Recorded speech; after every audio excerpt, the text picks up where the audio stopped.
రేపు అనగా సెప్టెంబర్ 17వ తేదీ బుధవారం శ్రీ విశ్వకర్మ జయంతి. విశ్వకర్మ జయంతి అనేది దేవతల వాస్తుశిల్పి అయిన విశ్వకర్మ పుట్టినరోజున నిర్వహించే దివ్యమైన ఉత్సవం.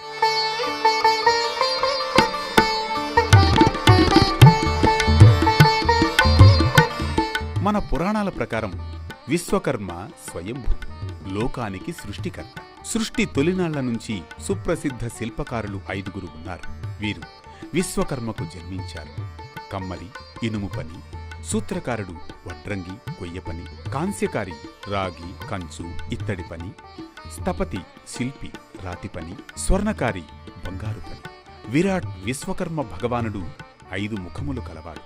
విరాట్ విశ్వకర్మ యొక్క పంచముఖాల నుండి మను, త్వష్ట, శిల్పి, విశ్వజ్ఞ బ్రహ్మలు ఉద్భవించారు. ఈ పంచబ్రహ్మల నుండి వారి సంతతి అయిన 5గురు సనగ, సనాతన, అహభౌసన, ప్రజ్ఞస, సుపర్ణస, విశ్వబ్రాహ్మణులు ఉద్భవించారు. వీరి ద్వారా వృత్తులు నిర్దేశింపబడ్డాయి. లోకంలోని రకరకాల వృత్తులకు ఆద్యుడైన విశ్వకర్మ జయంతిని ప్రతి ఏడాది ముఖ్యంగా కర్మాగారాలు, పారిశ్రామిక ప్రాంతాల్లో తప్పకుండా జరుపుకోవడం ఆనవాయితీ.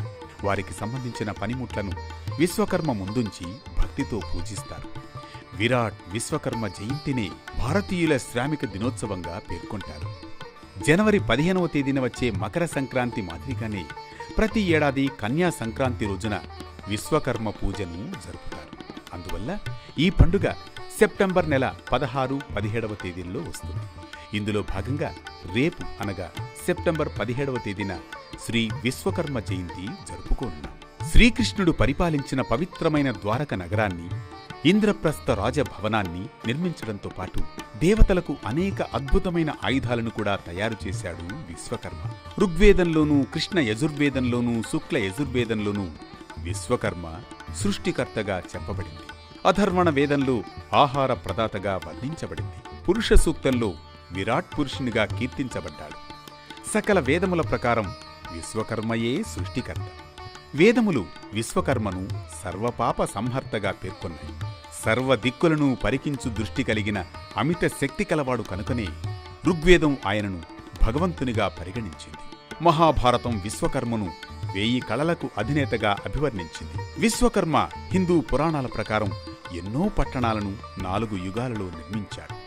సత్యలోకంలో దేవతల నివాసం కోసం స్వర్గలోకాన్ని నిర్మించాడు. త్రేతాయుగంలో సువర్ణ లంకను శివుని కోసం నిర్మించాడు. ద్వాపరయుగంలో ద్వాపర నగరాన్ని, కలియుగంలో హస్తినాపురాన్ని, ఇంద్రప్రస్థను నిర్మించాడు.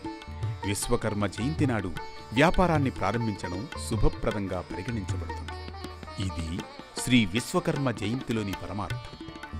రోజువారీ పరమార్థంలో భాగంగా ఈరోజు వైశిష్ట్యం ఓ ధర్మకాంతికి, దివ్య స్ఫూర్తికి శ్రీకారం పలికిందిగా, రేపటి దివ్యమైన ప్రారంభానికి శ్రీకారం చుట్టేందుకు మరిప్పుడు తీసుకుందాం చిన్న విరామం.